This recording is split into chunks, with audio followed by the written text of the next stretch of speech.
Assalamualaikum warahmatullahi wabarakatuh. Bismillahirrahmanirrahim. Alhamdulillahi rabbil alamin. Allahumma salli wa sallim wa barik ala sayyidina wa maulana Muhammadin wa ala alihi wa sahbihi ajma'in, amma ba'du.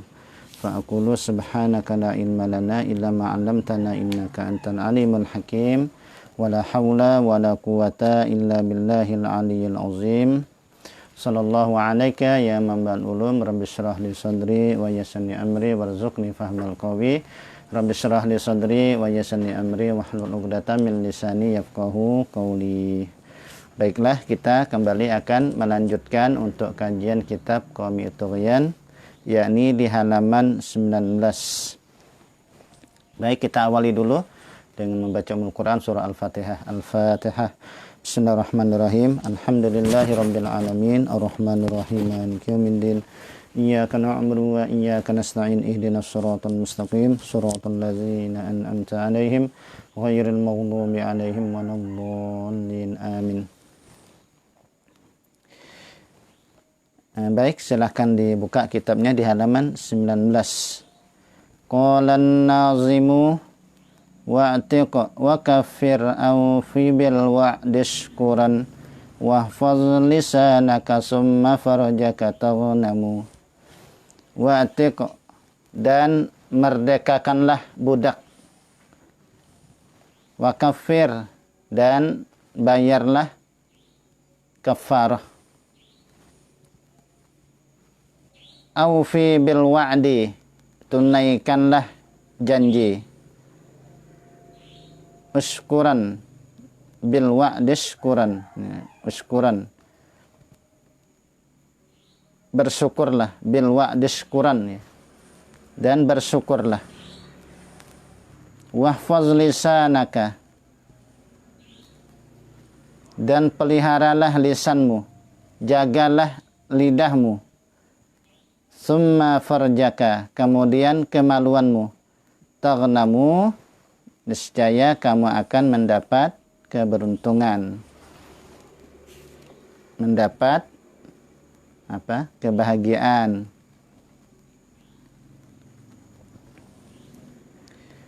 Nah, jadi ada berapa di sini? Ada 6. Ya, ada 6 cabang iman yang akan disebutkan dalam bait ini. Pertama tadi merdekakan budak, kedua bayar kafarah, kemudian yang ketiga tunaikan janji, yang keempat bersyukur, yang kelima jaga lidah, yang keenam adalah jaga kemaluan. Zakaran nazimu fi hadzal baiti sitta syu'abin, menyebutkan oleh nazim pada ini bait yang baru saja dibacakan, sitta syu'abin, yaitu 6 cabang iman. Fayuqalu ala nazmi ma sabaqa, maka dikatakan atas susunan yang seperti yang terdahulu. Jadi susunnya sama ya kepada sebelumnya. Jadi tinggal melanjutkan. Wa syu'batus salasuna, cabang iman yang ke-30 dari cabang iman yang 77. Wa syu'batu as-salasuna, yang ke-30 adalah Itsqur raqabatil mu'minati walau bitab'iyatin li aslin aw darin aw sabin, yaitu itsqur raqabatil mu'minati, memerdekakan budak yang beriman, walau bitab'iyatin, sekalipun dengan mengikuti li aslin, bagi keturunan. Jadi keturunan budak ya, misalnya ibunya budak, lalu keturunannya anaknya budak dan seterusnya. Nah, sekalipun dengan mengikuti bagi asal, yaitu keturunan. Audarin, atau rumah, maksudnya adalah membeli rumah. Jadi sekalipun mengikut dengan membeli rumah, sekalian dengan budaknya. Ausabin, atau warisan. Jadi ada peninggalan warisan. Misalnya petuanan meninggal, lalu dia ada budak, budak itu diwariskan kepada anak-anaknya. Nah, sekalipun demikian. Jadi, kalau dia lakukan itu, maka dia telah mengamalkan daripada cabang iman tersebut. Apa kelebihannya? Di sini disebutkan oleh hadis Nabi sallallahu alaihi wasallam. Qala sallallahu alaihi wasallam, Rasulullah sallallahu alaihi wasallam bersabda, "Man a'taqa raqabatan muslimatan salimatan a'taqallahu bikulli adwin minha udwan minhu minan nari hatta farjahu bi farjihi." Rawahu Muslimun. Man a'taqa raqabatan, barang siapa memerdekakan budak muslimatan, yang muslim, jadi budaknya Islam, salimatan, yang selamat. Maksudnya selamat ini adalah tidak aib ya, tidak aib, yang aibnya itu nanti sampai mencederakan daripada amal pekerjaan. Nah, tidak begitu, jadi selamat daripada aib.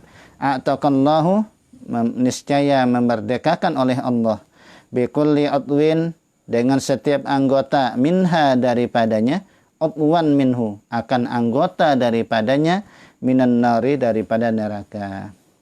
Hatta farjahu bi farjihi, sampai kemaluannya, bi farjihi, dengan kemaluannya. Rawahu Muslim. Cuma memang budak saat ini kan tidak ada lagi. Budak saat ini tidak ada lagi. Kemudian wasyu'batu al-hadiyatu wassalasuna, cabang iman yang ke-31, yaitu al-kaffaratu, yaitu kaffarah. Jadi dia membayar kaffarah, membayar kayak semacam membayar apa? Sanksi ya lah, karena melanggar sesuatu. Nah, wahya yaitu kaffarah ini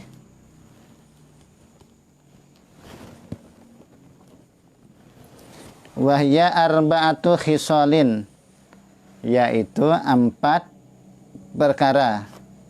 Jadi ada 4 perkara. Yang pertama adalah kafaratu ziharin, yaitu kafarah zihar. Nah, zihar itu menyamakan menyamakan istri, anggota tubuh badan istri, anggota istri yang bisa di istimta itu dengan mahram. Itu nanti zihar. Misalnya contohnya misalnya engkau kepadaku bagaikan punggung ibuku. Itu tuh zihar. Itu kafaratu ziharin. Ya nantilah dipelajari di fikih ya. Itu zihar. Karena panjang nanti kita akan menjelaskan tentang zihar. Cuma dia menyamakan. Jadi menyamakan istri, punggung istri dengan mahramnya. Itu tadi kalau dicontohkan engkau, misalnya engkau wahai istri kepadaku bagaikan punggung ibuku misalnya. Nah, itu zihar. Maka kalau zihar itu kalau dulu pada masa jahiliyah itu termasuk talak. Talak ya kalau masa jahiliyah. Lalu kalau Islam itu dia tidak talak, tetapi akhirnya Allah haramkan, Allah larang untuk melakukan istimta, bersenang-senang dengan istri, tidak bisa melakukan hubungan badan sesama kepada istrinya karena istrinya telah dizihar. Nah, supaya halal, kembali halal, maka dia nanti diwajibkan untuk membayar kafarah. Nah, apa nanti kafarahnya akan disebutkan di sini. Jadi oleh karena itu hati-hati juga hati-hati juga untuk jangan sampai kita menyamakan istri kita, anggota tubuh istri kita dengan mahram kita.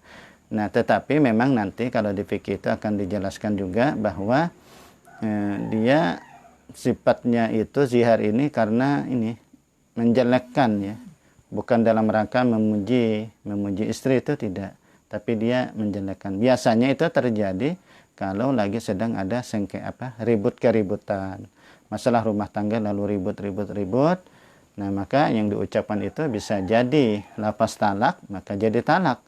Boleh jadi nanti lafaz zihar. Nah, zihar ini tidak sampai ke cerai, tidak sampai ke talak, tetapi dia tidak bisa untuk melakukan hubungan suami istri begitu, kecuali nanti setelah membayar kafarah atau membayar tebusan. Kemudian yang kedua, wa kafaratu qaslin, yaitu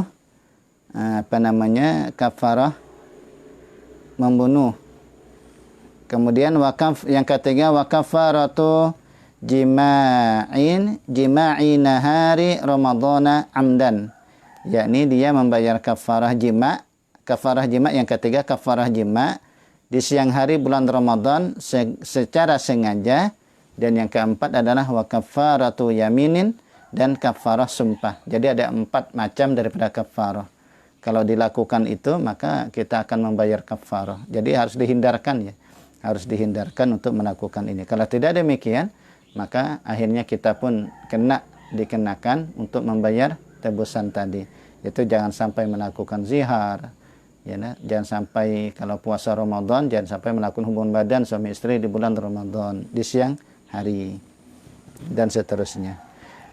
Nah, lalu apa kafarahnya? Wa wajibus salasati al-awwali. Maka wajib 3 yang pertama. Ini 3 yang pertama itu adalah kafarah sumpah, kafarah zihar, kafarah pembunuhan, dan kafarah jima. 3 itu. Jadi 3 yang pertama itu maksudnya. Nah, apa yang harus dia bayar? Ya, karena dia telah melakukan zihar misalnya. Apa yang harus dia bayar? Atau dia telah melakukan pembunuhan misalnya. Atau dia telah melakukan hubungan badan suami istri di bulan Ramadan, di saat dia puasa, membatalkan puasanya dengan jima misalnya di siang Ramadan. Nah, maka yang akan dia bayarkan adalah yaitu i'taku raqabatin mu'minatin salimatin an aibin yukhillu bil amali, yaitu memerdekakan budak yang beriman yang selamat daripada aib yang bisa mencederakan dengan amal. Jadi memastikan bahwa budaknya itu beriman, selamat daripada aib. Nah, kalau budaknya itu aib, ya, misalnya tangannya itu cacat sebelah, sehingga yang cacat itu tidak bisa untuk bekerja, tidak bisa untuk difungsikan. Nah, itu aib, tidak bisa. Jadi betul-betul selamat daripada aib yang dapat merusak pekerjaannya, mengganggu pekerjaannya. Nah, budak saat ini tidak ada. Nah, lalu bagaimana? Pindah lagi secara berurutan. Pindah lagi yang kedua. Fa in ajaza anir raqabati, jika ia lemah daripada memerdekakan budak, maka pindah yang kedua, wajaba saumu syahraini mutatabi'aini, wajib puasa 2 bulan berturut-turut. 2 bulan berturut-turut, 60 hari puasanya ya. Kalau 1 bulannya 30 hari. Nah, jadi kalau melakukan zihar, engkau kepadaku bagaikan punggung ibuku. Misalnya kalau lagi marah, dasar muka kamu ini kepadaku bagaikan muka mama, ya, misalnya mama atau ibu misalnya, begitu. Kalau lagi marah-marah kan begitu kalimatnya ya. Bukan dalam hal memuji. Kalau memuji kan tidak termasuk. Dan itu ada kalimat kepadaku. Dasar muka ikam ini, kalau bahasa Banjar ya. Ikam artinya kamu. Dasar muka kamu ini kepadaku bagaikan muka ibu saya misalnya. Misalnya begitu ya. Atau contoh yang lain dah. Ya, anggota tubuh. Nah, tapi dia marah-marah itu, berarti marah-marah menjelekkan, berarti kan itu menjelekkan. Nah, dia membayar kafarah memberikan budak. Tidak ada budak, maka dia wajib membayar kafarah supaya nanti bisa kembali untuk melakukan istimta, melakukan bersenang-senang, melakukan hubungan badan suami istri. Maka dia puasa 2 bulan berturut-turut. Wa yanqati'ut tatabu' bil iftari, dan terputus dan terputus berturut-turut bil iftari, dengan berbuka, walau bi uzrin, sekalipun dengan uzur. Jadi Masya Allah, jangan betul-betul berturut-turut nih puasa dia sehari, 2 hari, 3 hari, sebulan, pas hari ke-35, misalnya nih sudah 35, sekalinya hari yang ke-35 dia batal puasanya. Nah, maka putus berturut-turut. Berarti ulangi lagi dari awal. Dari awal lagi dia puasa. Jadi hitung lagi dari pertama, 2, 3, 4, 5, 6 begitu. Nah, berat ya, ini berat ya kalau melakukan ziarah. Puasanya betul-betul berturut-turut. Walau bi uzrin, kata beliau, sekalipun berbukanya itu karena ada uzur. Ya, sekalipun demikian, kata Syekh Muhammad Nawawi Al-Bantani rahimahullah. Illa nahwa haidin, kecuali seumpama haid. Kalau haid ya putusnya itu tidak dihitung, berarti tinggal melanjutkan. Tapi kalau yang tidak demikian tadi, maka kalau dia sampai berbuka, maka mengulangi lagi dari awal. Nah, jadi berat ya. Makanya ya untuk berhati-hatilah ucapan itu. Untuk berhati-hati. Atau tadi jima di bulan Ramadan ya, di saat dia puasa, hubungan badan bulan Ramadan juga berhati-hati. Kalau kita puasa Ramadan kan.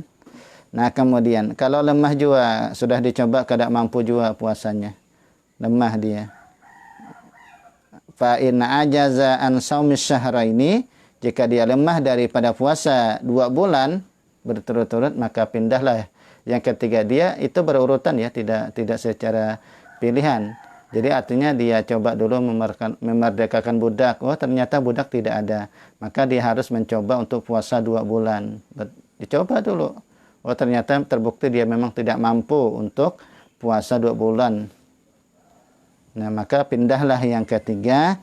Wajaba it'amu sittina miskinan. Wajib memberi makan 60 orang miskin. 60 orang miskin. Nah, ini mungkin agak ringan ya. Likullin minhum, bagi setiap daripada mereka, muddun, yaitu 1 mud. Satu mud. Berarti 60 orang miskin, berarti 60 mud ya. Nah, 1 mud ini mud namanya. Kalau ini mud ya, mudun nabawi ya, kurang lebih gini. Itu mud ya, 1 mud ini. Ukurannya itu kurang lebih 6,25 on. Jadi 6,25 on. Kurang lebih ya ukurannya. Jadi 6 on tapi dilebihkan. Cuma dia tidak sampai 7 on. Ya kurang lebih 6,25 ons. Nah, ini.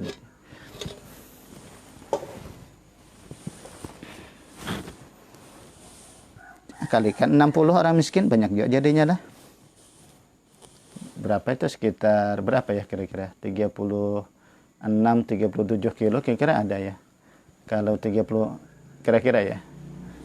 Kalau 30 hari 6 kali 3 18. Ya hitung aja lah, hitung berapa kilo itulah. Hitung ya, kalikan 60 orang miskin. Jadi satu orang 1 mud. Ini kan 60 orang tadi, tinggal dikalikan. Hitung sendiri lah. Berapa kilo kira-kira harus dikeluarkan. Kemudian min ghalibi qutil baladi. Nah, yaitu daripada kebiasaan makanan penduduk negeri itu. Jadi dia memberi makan itu adalah sesuai kebiasaan makanan pokok, makanan di negeri penduduk negeri itu. Kalau ibarat kita makan nasi, ya beras misalnya lah. Beras. Kalau orang itu jagung misalnya. Dan seterusnya. Illa kecuali fil qasli, pada pembunuhan. Nah, jadi kalau kasus pembunuhan, fala it'ama fi, maka tidak memberi makan padanya. Jadi kalau untuk kasus pembunuhan, maka dia puasa. Jadi tidak diganti dengan memberi makan.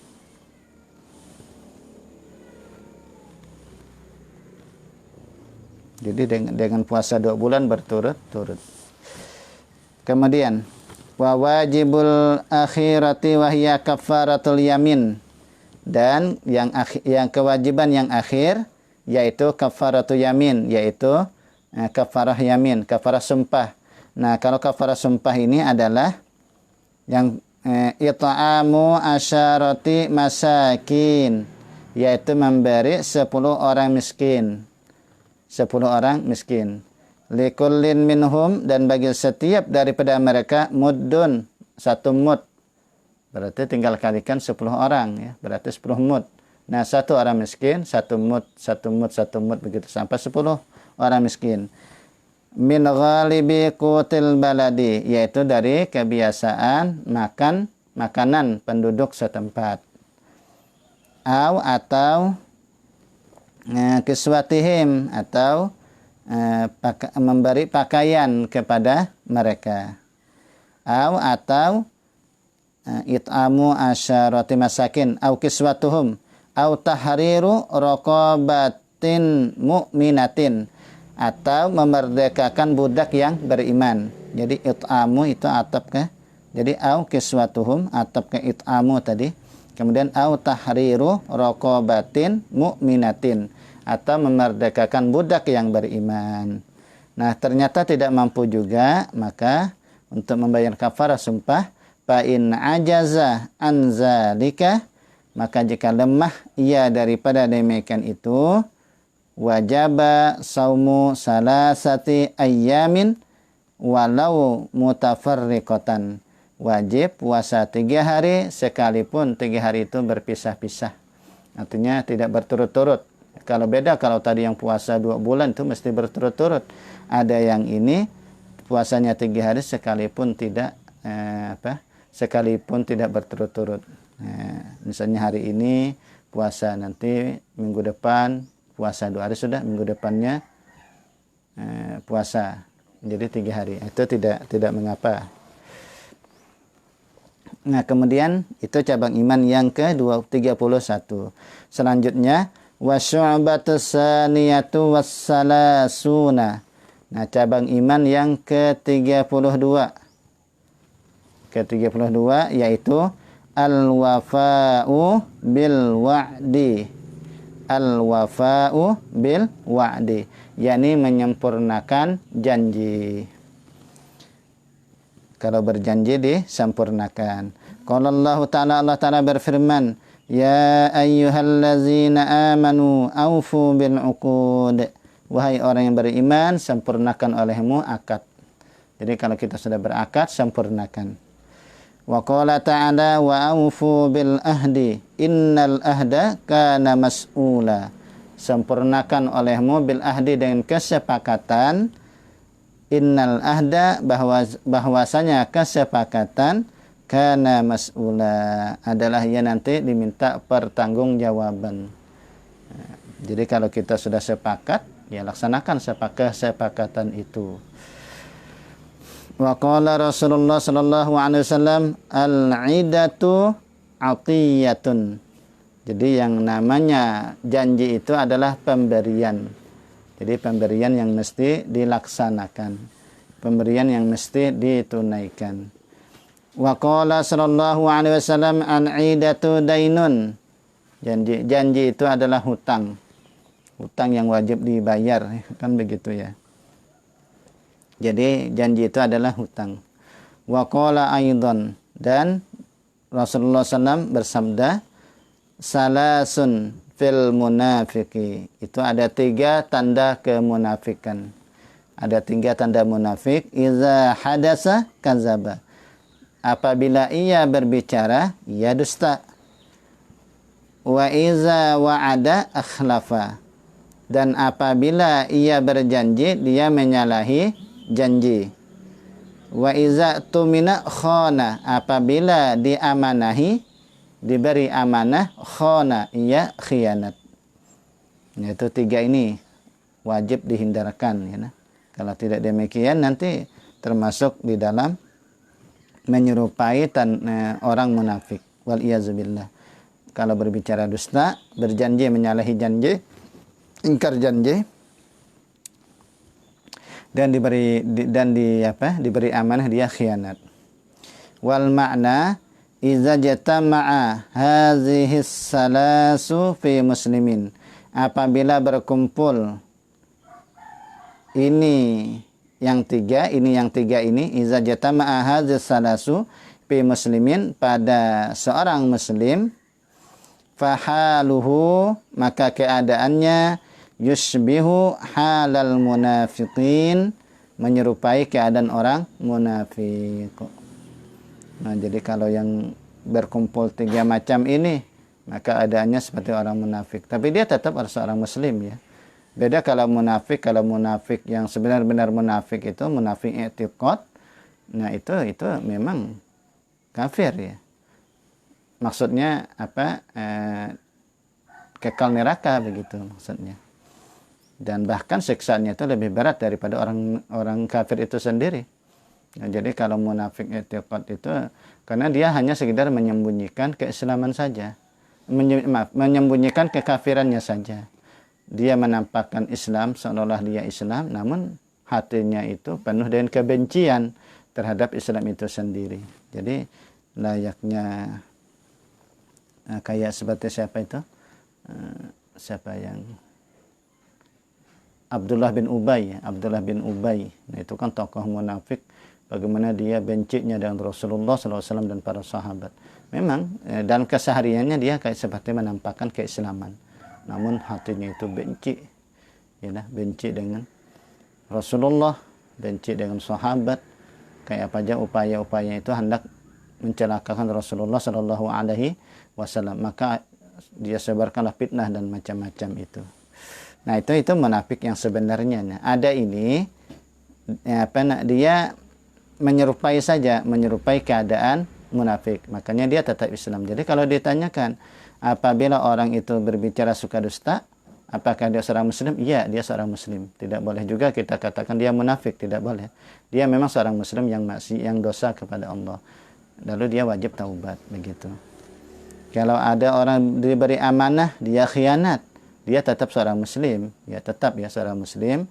Nah, kemudian cuma ya pekerjaannya itu ya sama seperti yang dilakukan oleh orang munafik. Karena yang namanya orang munafik, sebenar-benar munafik tadi, ya kalau diberi amanah dia tidak akan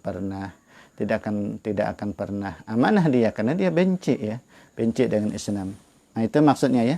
Jadi perkara yang 3 ini kalau ditanyakan ya dia tetap seorang muslim. Makanya kata Syekh Muhammad Nawawi Al-Bantani, keadaannya itu menyerupai dengan keadaan orang munafik. Kama afadahu Al-Azizi, sebagaimana memberikan faedah akan dia oleh Imam Azizi. Ya, mudah-mudahan kita terhindar daripada kemunafikan. Caranya bagaimana? Kalau berbicara jujur, kalau berjanji, tepati janji itu. Kalau diberi amanah, harus ditunaikan. Wasyu'batus salisatu wassalasuna, cabang iman yang ke-33, asyukru, adalah bersyukur kepada Allah. Qala Allah Ta'ala washkuru li wala takfurun, bersyukur olehmu kepadaku, wala takfuruni, dan janganlah kamu itu kufur kepadaku. Jadi harus bersyukur. Wa qala ta'ala ma yaf'alullahu bi'azabikum, tidaklah Allah ma'azab kamu, in syakartum wa amantum, jika kamu bersyukur dan beriman. Wa qala Rasulullah sallallahu alaihi wasallam, nah sabda Nabi sallallahu alaihi wasallam, arba'u khisalin man kunna fihi kamula islamuhu, ada 4 perkara, man kunna fihi, siapa yang ada padanya. Jadi 4 perkara tadi ada padanya pada orang tersebut, kamula islamuhu, sempurna oleh Islamnya, walau kana lahu min qarnihi ila qadamihi khutaya, sekalipun adalah baginya mulai dari ujung tanduknya ya, sampai ke ujung kakinya, ya tumit, khotoya, kesalahan. Jadi ibaratnya itu semua anggota badan ini bermaksiat kepada Allah Subhanahu wa ta'ala. Semua anggota tubuhnya bermaksiat kepada Allah, dosa. Nah, sekalipun demikian, sempurna Islamnya, kata Nabi. Apa itu? Yang pertama as-sidqu, yaitu sedik, yaitu jujur, selalu benar ya. Jujur dalam perbuatan, jujur dalam perkataan, jujur di dalam hal keadaan, dan seterusnya. Kemudian yang kedua wasyukru, syukur. Selalu bersyukur kepada Allah. Nikmat yang diberikan Allah. Kemudian wal haya'u, malu. Dia malu kepada Allah, malu dalam melakukan maksiat, yalah dia malu kepada Allah kalau dia melakukan maksiat, dan malu kepada Allah kalau dia taksir, lalai di dalam mengerjakan ketaatan. Kemudian selanjutnya wa husnul khuluqi, dan bagus akhlak, bagus perangai, bagus budi pekerti. Nah, 4 ini. Nah, yang dibicarakan di sini adalah syukur. Ya, syukur ya. Yang dibicarakan di sini yaitu cabang iman yang ke-33. Wasyukru, syukur ini yantazimu min ilmin wa halin wa amalin. Syukur ini tersusun daripada ilmu, hal, keadaan, wa amalin, dan amal. Nah, fal ilmu, maka ilmu jadi untuk yang pertama adalah ilmu. Jadi artinya kalau tanpa 3 ini kayak apa kita mau bersyukur lah, atau dinamakan syukur ya. Mesti ada 3 ini, yaitu ilmu, hal, dan amal. Nah, lalu fal ilmu di sini huwa ma'rifatun ni'mati minal mun'imi, yaitu ma'rifatun ni'mati, mengetahui nikmat itu minal mun'imi, dari orang yang memberi nikmat. Nah, kan timbul nanti kita syukur kan? Karena kita tahu bahwa nikmat ini dari yang memberi nikmat. Siapa dia? Adalah Allah Rabbul Alamin. Jadi tahu yang memberikan kita kesehatan Allah. Tahu bahwa yang memberikan kita ilmu Allah. Yang memberikan kita harta Allah. Yang mengayakan kita, kebetulan kita kaya misalnya lah. Maka yang memberikan kekayaan itu Allah. Begitu. Usaha kita lancar. Nah, siapa yang melancarkan usaha kita? Allah. Ya, tahu kita. Nah, karena tahu bahwa semua itu ada yang memberi nikmat, lalu muncullah hati kita, diri kita untuk bersyukur kepada yang memberi nikmat. Nah, itu yang pertama. Kemudian yang kedua wal halu. Yang kedua adalah keadaan. Jadi harus ada keadaannya.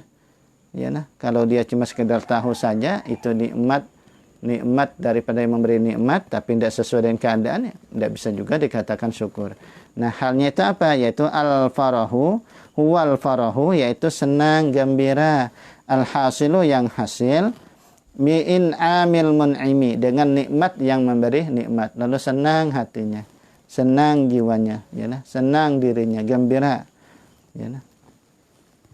Tidak sedih, tidak gundah gulana. Ya, nah. Nah, kemudian yang ketiga, nah ini juga disesuaikan, yaitu wal amalu, yaitu dengan amal, yaitu amal. Apa itu? Huwa, yaitu al-qiyamu bima huwa maqsudul mun'im wa mahbubihi, yaitu melaksanakan al-qiyamu, melaksanakan bima huwa, dengan sesuatu yang adalah dia maksudul mun'imi, menjadi maksud tujuan yang memberikan nikmat, wa mahbubihi, dan apa yang disukainya. Jadi artinya menggunakan nikmat itu sesuai dengan apa yang dikehendaki yang memberikan nikmat. Kalau misalnya Allah berikan kita nikmat kesehatan misalnya, apa sih yang dikehendaki Allah? Lalu kita yang diberikan nikmat kesehatan, ya tentunya yang dikehendaki Allah biar kita nyaman beribadah, biar kita nyaman untuk mengabdi, taat kepada Allah Subhanahu wa taala. Bukan justru untuk supaya kuat, untuk semangat untuk melakukan maksiat. Nah, kalau begitu kan berarti tidak syukur. Diberikan sehat, tahu-tahu digunakan untuk berbuat dosa. Nah, itu berarti tidak syukur karena tidak sesuai dengan kehendak Allah Ta'ala. Misalnya kita diberikan rezeki harta misalnya. Nah, untuk apa harta itu? Yang dikehendaki Allah. Misalnya untuk membantu sesama, membantu orang fakir miskin, menyantuni anak yatim. Kemudian untuk infak fisabilillah, untuk pondok pesantren, untuk masjid, dan tempat kebaikan yang lain. Dan begitu seterusnya. Nah, kemudian qala Syibli, kata Imam Asy-Syibli, asyukru, syukur itu, kata beliau, ru'yatul mun'imi, yaitu melihat yang memberi nikmat. La ru'yatun ni'mati, bukan melihat nikmat. Jadi pandangannya itu adalah yang memberi nikmat, bukan nikmatnya, tapi yang memberi nikmat. Itu namanya syukur. Wa qala ba'duhum, nah sebagian mereka ulama mengatakan syukrul ammati alal mat'ami wal masyrabi wal malbas. Jadi syukurnya orang awam, kebanyakan manusia, kebanyakan masyarakat, syukurnya itu adalah atas makanan, atas minuman, atas pakaian itu. Jadi lebih ke situ ya. Kadang-kadang kita kan begitu ya. Kadang kalau dapat harta baru kita rasa syukur. Baru dapat rasa syukur, tapi untuk nikmat yang lain kadang kesehatan mata, telinga dan seterusnya kadang lupa begitu. Nah, sehingga ketika dia tidak dapat harta tetap susah kayak itu. Gundah gulana ya nah. Sedih ya, karena dia tidak dapat harta. Padahal dirinya sehat. Padahal itu nikmat juga. Padahal matanya normal, bisa melihat, telinganya normal, bisa mendengar. Jadi karena orang awam itu kayak kefokusannya itu ke harta, makanan, minuman, pakaian. Kalau diberikan makanan, harta maksudnya masya Allah, gembira luar biasa, syukurnya luar biasa begitu ya. Tapi itu kata Ba'dum ya, syukrun ammah. Nah, wa syukrul khassah, adapun syukur orang yang khusus. Nah, mereka itu apa? Dia tidak kepada makanan. Makanya orang semacam ini mau ada harta, mau tidak ada persoalan bagi mereka ini. Yaitu ala waridatil qulub, atas apa yang datang pada hati. Jadi kalau hatinya itu bersih, hatinya itu tidak ada sifat sombong, tidak ada sifat iri dengki, tidak ada riya dan seterusnya, maka dia bertambah-tambah syukur kepada Allah Subhanahu wa taala. Dia bisa beribadah kepada Allah, dia bisa taat kepada Allah, maka itu yang menjadi yang mereka itu akhirnya syukur kepada Allah. Mereka tetap berzikir kepada Allah, maka itu yang mereka syukuri. Hati itu selalu ingat kepada Allah. Jadi bahkan ada cerita itu, ada seorang ulama di mana dia sakit luar biasa, tapi selalu kayak senang begitu. Ditanya, kenapa ini? Lalu tetap dia bersyukur. Apa kata beliau? Bahwa dia hatinya masih bisa berzikir kepada Allah Subhanahu wa taala. Jadi hati itu namanya waridatil qulub. Jadi ketika hatinya masih bisa berzikir kepada Allah, ingat kepada Allah, maka beliau pun akan tetap senang. Akan tetap bersyukur. Kemudian tetap ma'rifah kepada Allah. Ma'rifah tidak dicabut Nah, ini kan bahaya sekali, waliyazubillah, jangan sampai ma'rifah kepada Allah dicabut. Jangan sampai. Nah, makanya para ulama itu, ulama salafus saleh, ketika mereka kayak apa aja sakit dan seterusnya, kalau masih ma'rifah kepada Allah, ma'rifah kemudian bisa berzikir kepada Allah, maka disitulah mereka itu senantiasa bersyukur. Karena nikmat yang paling besar iman, Islam, ma'rifah kepada Allah. Nah, kemudian selanjutnya wasyu'batur rabi'atu wasalasun, yaitu cabang iman yang ke-34 ya. Nah, mungkin saja yang dapat Abah sampaikan. Insyaallah nanti akan kita sambung kembali di pertemuan akan datang. Nah, kemudian ada sedikit pertanyaan yang pernah yang masuk, tapi ini sebenarnya pertanyaan yang sudah pernah juga ditanyakan waktu di pondok ya kalau tidak salah, itu sudah ditanyakan ya. Ini tentang hukum memakan kepiting. Kemudian pertanyaan lagi tentang hukum memakan tupai ya, tupai. Nah, ini sebenarnya sudah dijawabkan juga ya, tapi akan dijawabkan juga di sini secara singkat saja karena sudah dijawabkan juga. Jadi kalau untuk makan tupai ini memang ulama khilaf ya. Dalam mazhab Syafi'i ulama itu berbeda pendapat tentang hukum memakan tupai. Nah, sebahagian ulama itu mengharamkan, sebahagian menghalalkan. Namun pendapat yang paling sahih, pendapat yang lebih sahih itu adalah halal. Nah, itu nanti bisa dibuka di dalam kitab yang karangan Imam Ad-Damiri itu. Yang karangan Imam Ad-Damiri. Apa kita astagfirullah. Ya, buka aja di situ nanti nah. Hayatul Hayawan Al-Kubra ya. Hayatul Hayawan Al-Kubra. Nah, itu bisa dibuka di kitab tersebut. Itu ada khilafiyahnya di situ nanti disebutkan, namun Di situ beliau mengatakan pendapat yang lebih sahih itu adalah hukumnya halal. Tapi memang ada ulama yang mengharamkan. Mudah bisa dipahami. Kemudian yang kedua tentang makan kepiting, itu juga memang terjadi perbedaan pendapat di kalangan ulama terkait dengan makan kepiting. Sebahagian tidak membolehkan, artinya sebagian mengharamkan, seperti Imam Ar-Ramli, seperti Imam Ibnu Hajar. Makanya kalau di Sabilal Muhtadin itu juga mengharamkan, karena mengikuti pendapat daripada dua imam ini, yaitu Imam Ibnu Hajar dan Imam Ramli. Kemudian di dalam I'anatul Talibin juga nanti saraton atau kepiting ini juga nanti dihukumkan haram. Nah, itu menurut sebagian ulama.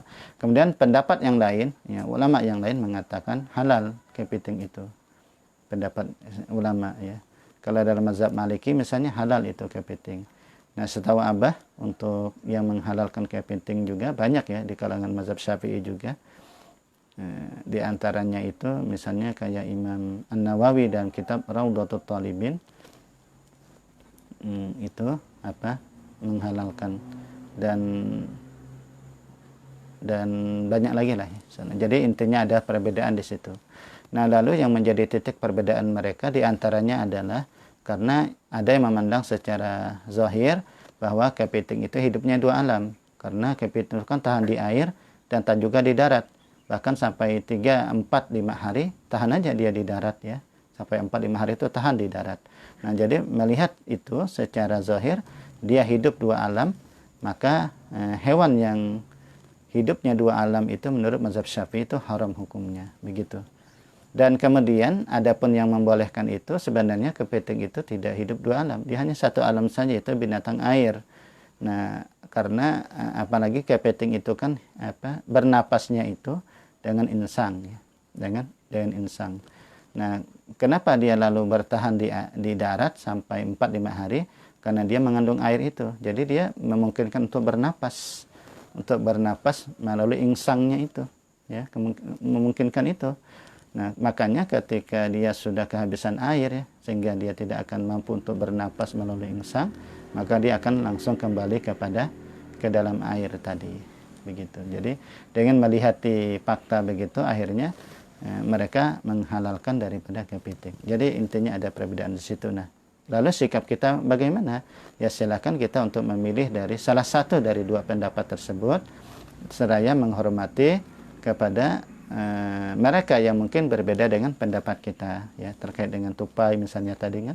Kalau kita misalnya memilih pendapat yang haram misalnya itu, maka itulah hukum Allah bagi kita.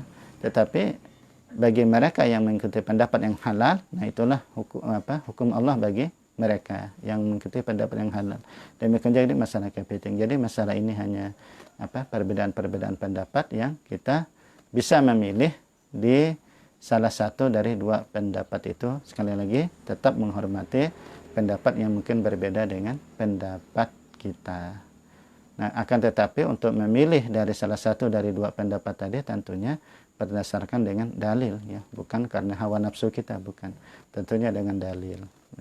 Ya kurang lebih begitu. Mudah-mudahan dapat dipahami dan bermanfaat, dan salah khilaf mohon maaf tentunya, dan silakan untuk mengajukan pertanyaan tapi melalui WA. Nah, jadi Abah akan hanya menjawab kalau pertanyaan itu diajukan melalui WA.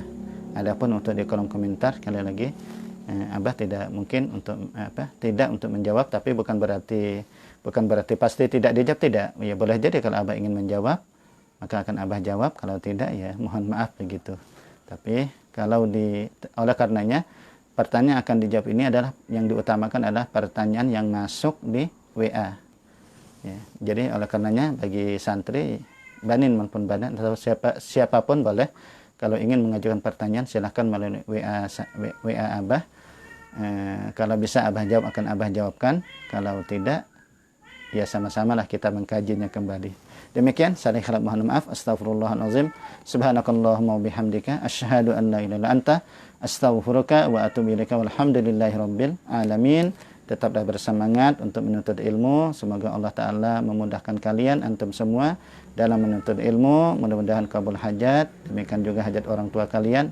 Mudah-mudahan dikabulkan Allah Subhanahu wa Ta'ala. Dan mudah-mudahan kita dikumpulkan, ya, berkumpul di dalam kebaikan dan dikumpulkan bersama orang-orang soleh. Amin ya rabbal alamin.